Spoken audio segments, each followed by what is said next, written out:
Hi, my name is Dawn Richman, and I work as a counselor and a student ministry director. It is my honor to talk about domestic violence because I actually grew up and witnessed it as a teenager and a child, and I'm also a survivor myself of domestic violence. I remember being 16 years old, and my mom's boyfriend at the time ended up getting physical with her. He beat her, he broke her ribs, and I had to call the cops. He actually took off on foot that night, and the cops showed up, and they told us that we could only make a report and put out a restraining order on him. That night, the cops told my mom that was beaten that until someone really gets hurt or until someone dies, that there wasn't much that they could do besides a restraining order. It was at that time that I knew I had to get her out of there. That night, I carried my mom to the car and I drove her somewhere, actually to a friend's house that night, and I hid her from her abuser. She ended up leaving her abuser, but it would be a long road and many calls to the police and many times of him showing up unannounced or stalking us. He even tried to actually kill her before he would leave us alone. So I consider her one of the lucky ones.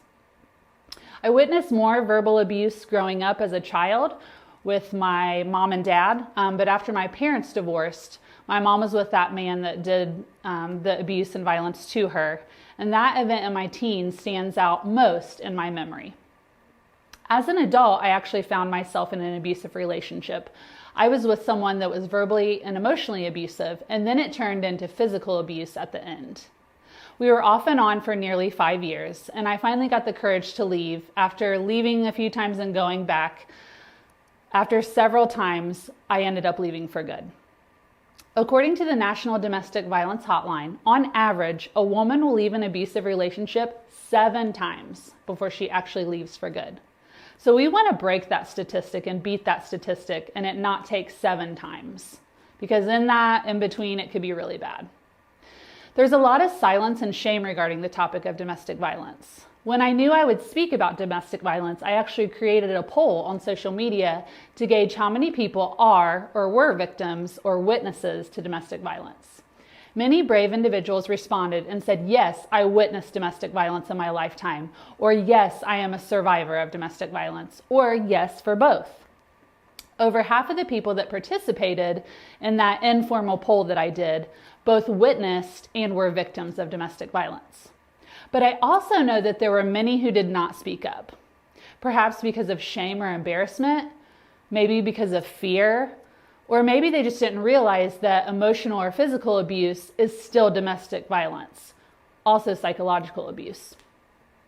We know the research indicates that if children witness domestic violence, they are more likely to find themselves in a relationship of their own with an abuser. So how do we stop this? We can stop this by talking about it, by education and awareness about domestic violence, by educating people that it doesn't have to just be physical. It can be emotional, psychological, or even financial abuse. It's about control, and we have to talk about it. Talking to kids of all ages is really important, but I want to talk about why it's important to talk to your teenager or adolescent about this. So parents' big question is, how do I do that? Teens are sometimes difficult to talk to anyway, so how do we talk about this big topic of domestic violence, and especially if they've seen it? Establishing open communication and being available to listen and answer questions is the best way to help your kids deal with what is going on. I would like to share with you some tips from the National Child Traumatic Stress Network for ways that you can talk about domestic violence with your kids, but specifically catering this to talking about domestic violence with teenagers witnessing it. So the first thing that you can do is take the lead.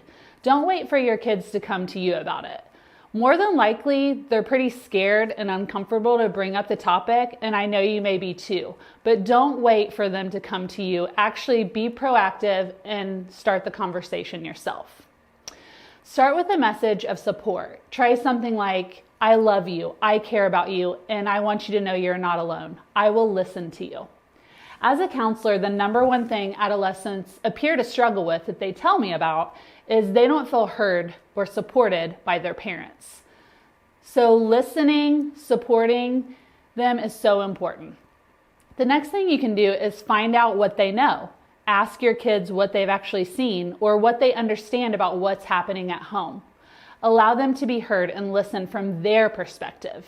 Acknowledge their feelings and their version of the event, which may not actually line up with yours, or it may not even line up with what happened, but that's their perception. And it's important for them to feel heard about what they experienced. Everyone experiences trauma differently. Another thing you can do is tell them and reassure them that it is not their fault. Children are naturally self-centered, and they're likely to think that the reason for the violence is them.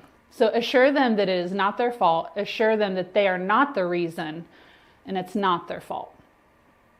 Tell them that violence is not okay. That may feel weird. It may feel hypocritical to say that, but it really is important to get that message across that violence is not okay, even if you are going through it and they are witnessing it. It's important for you to stay calm. If you speak confidently, that conveys a sense of security. It will help them to feel safe. If your kids ask you something that you're not comfortable answering right then, tell them that you think that's an important question, but you need some time to think about that and think about what you want to share and how you want to answer it. But most importantly, make sure you get back to them and answer that question. If you say, hey, we'll talk about it later, then actually talk about it later. Don't put any burden on your kids. Rely on other adults for support and avoid placing more stress or worry on your kids by discussing relationship issues or custody issues with them. They are not adults. Teens may seem like adults, but they are not, and they should not have to further carry emotional weight of adult issues and conversations. These are just some tips you can take. It's okay to ask for help in these tips as well. Ask your support system. Go to a counselor, find someone who works with adolescents, go to a support group. If you are still in a situation of domestic violence and you want to leave, make sure that you have a safety plan. Some kids can actually be involved in the safety plan. Older kids may be able to handle that additional information. You are best able to judge if your kid is mature enough to be trusted with the details of the safety plan. I would not recommend this for smaller children, but for older kids, maybe middle school and high school, they can be involved. It depends on their maturity level. If you feel that your child is mature and old enough, you can share more details like the reason you have a safety code word or the reason you have an exit plan. With older kids, you may be able to put a plan in place and actually rely on them to help out with that plan and to follow it without an adult's help. For example, you can identify a safe location or a safe home and tell your kid that if they receive a text or a call or a message from you, then they need to go there without questions asked.